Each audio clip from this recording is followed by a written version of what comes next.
Excellent. Now, I'm sure in your business you've come across failure. Mm. How have you dealt with that when it has come about? Well, you get mad, you get upset, and you vent, and then you let it go. Because if you let it take over you, it will take over you, and you're not going to do anything else. And you're going to be mad, you're going to be bitter. Because we complain all the time. When I go, we publicists, we complain all the time because that's what we do. But in the bottom line is, this is a business that you can do other things with. And so you use it as a stepping stone because a lot of us become speakers. A lot of us, get involved in organizations where we are on the committee or whatever it is to, do communications for anything. And so that helps us too. So that's one of the things that, I do. It's like I always work within, and I always expand what I do because you can always speak. You can always speak and you can teach. And now, maybe like 10 years ago, there was always, publicists start off as journalists. So a lot of them have the communications degrees. But now you can get a degree in PR, which you couldn't do 10 years ago, or maybe 15 years ago. Now people have full-fledged masters in public relations. I'm like, really? It wasn't 10 years ago you couldn't do that. But now as the profession expands, so does the opportunities expand for the job. And like I said, I'm always in for working with others and teaching others. And so usually now when I hire people to work with me, especially when it's interns or assistants, I want to make sure this is what you want to do. I don't want somebody doing this job just for the summer because there's no incentive for them to do well. Your incentive to do well is because you want to get further in your career in this job. And I'm all for that. I'm not for hiring somebody that doesn't want to be a publicist or doesn't want to be in this industry. And this industry has so many layers. You have the publicists, you have the event coordinators, you have the event directors, you have people that are in the communications business, entertainment business. And so I will help that person. But once I learn that you don't want to do it, I 9 times 10 I won't hire you. I won't hire you at all. Because it's a waste of time. And I tell them it's a waste of your time. You could be where you need to be. If you want to be a hairdresser, why are you working in PR? If you want to be in PR, why are you a hairdresser? You have to pick a goal and focus on it, and then you expand from it. But you gotta, you have all these people, a jack of all trades, a master of none. You pick something that you like and then expand on it. Just don't do everything because nobody wants to hire you because it is what it is. No, you don't do anything, or you do too much and not enough. Mm-hmm. So. Very true. Now, this question, let's talk a little bit about how you advertise your business. I know in the beginning you talked about word of mouth, but is there anything you do? Do you use Twitter? Do you use any social media? Oh yeah, I'm not the queen of social media, but I do as things come about. I have I have a Facebook page. I have a Facebook page which are for friends and family, and then I have a Facebook page for my business. Instagram is basically I call it Facebook with pictures.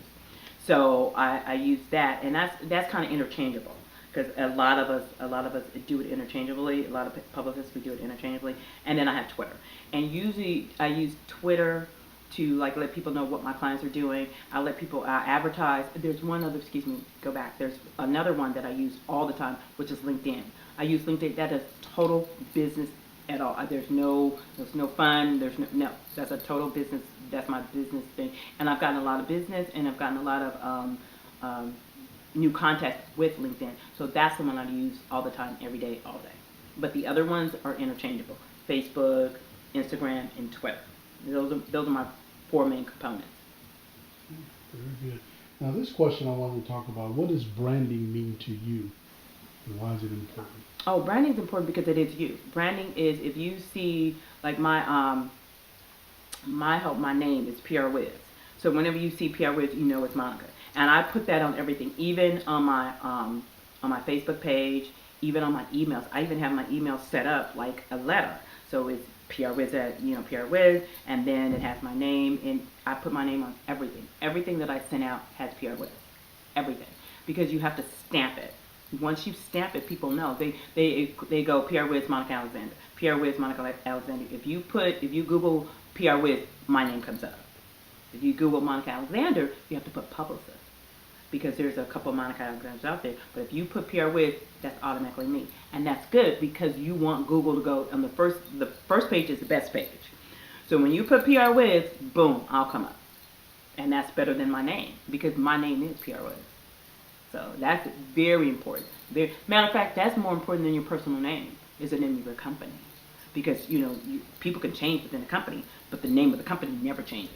And if the name of the company changes, that's a whole different ballgame, a whole different advertisement, marketing situation. Right. But the name stays the same. That's why I really haven't changed my my email address. My email is AOL. And no, that's kind of ancient, but I'm like, I'm keeping it. Because I also have a Gmail, PRWHIZZZ Gmail. But I use it for other things, but the main one is AOL. So I know it may be ancient, but it is what it is. It works for you. So exactly, it works for me. So the question is, what advice would you give to those who are perhaps want to start in this industry or want to start their own business? What have you learned over the years? Okay, first off, to start in this business, it's hard because people don't understand how hard it is, and I didn't understand how hard it is until I got into it, and I kind of fell into it. But it's always good to really know somebody in this job. And then you have to start at the bottom. Some people think, oh, I'm going to start at the top. And no, you have to start at the bottom. And I mean, I was the bottom. I was like one step above an intern. And you have to have persistence. And you have to want to do this job. You have to, it's not a job for me. It's a career. This is what I do. And so, and like I said, I didn't go to school, but I did do other things to further what I do. I have an undergrad in business management. And then now that I'm getting into sports, I've always liked athletes because it's funny about sports. It's more than liking sports. You have to know the behind the scenes about the sport. And so that's one of the things why I was teetering on getting a master's in it, but I'm not really sure. But I do know those little names, letters you have behind your name helps in this business, which is really, it's not good, but it is what it is. And so, like I said, when I had the time, I got my undergrad in business management, so people know that you not only are about business, but you're about your career. So you have to be serious. You have to want to do this job. You have to want to be a publicist. You have to want to be an event planner. You have to want to do it. If you don't want to do it, you're wasting people's time, and they'll see it. So one of the things is you have to be persistent. You have to learn that you're not the boss all the time. You have to learn how to listen. That's how you'll make it in this business and any other business you want to do. You have to really you have to sacrifice. You have to sacrifice, and you have to know that you're not in charge. But when you are in charge, then you know what to do. Because I always say, if you want to be a good leader, you have to be a good follower. Because you cannot be a leader and not have followed somebody to be where you are. Because you didn't always start as a leader. So you have to follow somebody, and you have to have those examples, those mentors, or however you want to call them, people that you look to help you do what you want to do. So I would tell people to just stick to it and to learn. It's not going to be easy because you have to, I call it pitching because I pitch my client, but it's begging. So, that's a little word, but you're begging people like, I need you to talk to my client. When can you talk to him? And when you get them on the phone, you talk about every client you have. You talk about, like, I'm working on this, and this.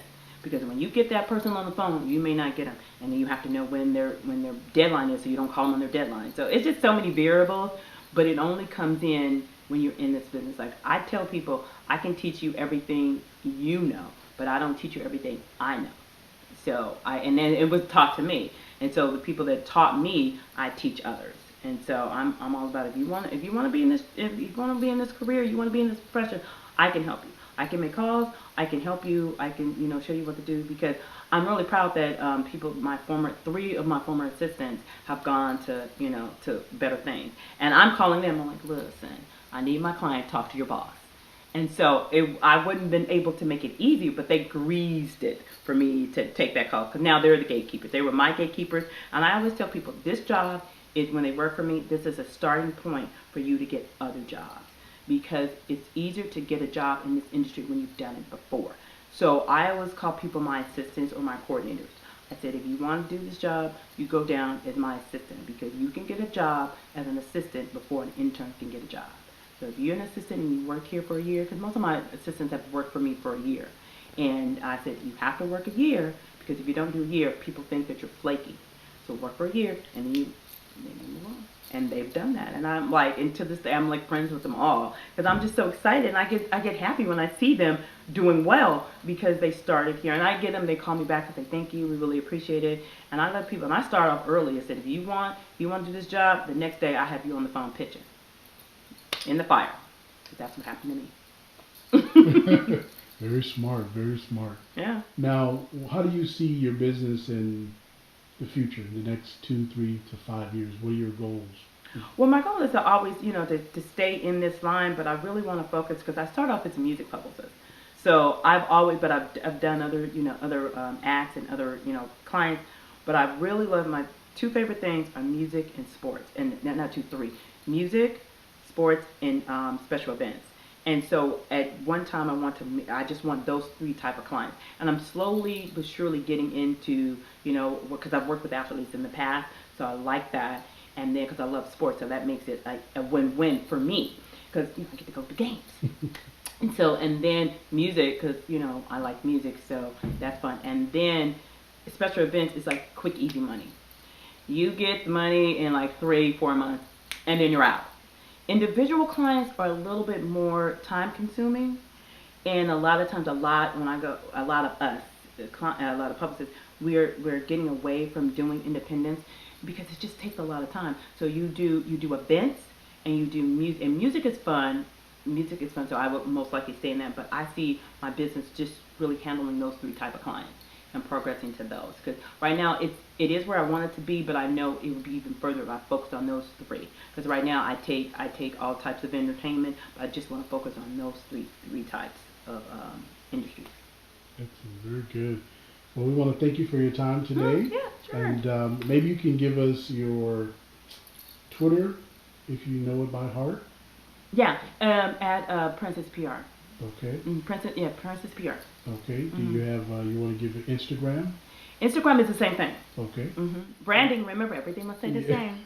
Everything, don't be changing stuff. People don't know how to react to change. That's right. But both of them is at Princess PR, and then even the Twitter and Twitter and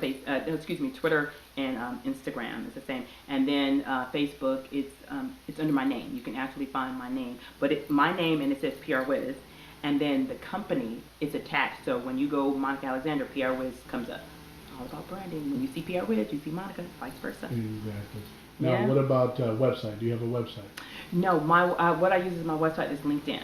Okay. LinkedIn, that tells you everything that I need to do, everything that you want me to do, and it's all there with a photo. You have to have a photo, which is really funny nowadays because people don't want to go blindly into working with people because when you talk about a spokesperson, you want to know what they look like. You want to know what they look like because it's an appearance-driven job. So Yeah. you have to look your best. You don't have to look good. You have to look your best. So whatever your best is, that's what you have to do. And so that's what I try to do. You try to do your best. And there's like little tricks that you do to make yourself comfortable, but it's all about how you look and how you feel and how you make yourself comfortable. But it's an appearance-driven job, and people know that. So you can't get in this job and not know it. Yeah. That's a good point. Yeah. Excellent. Well, thank you so much. Okay.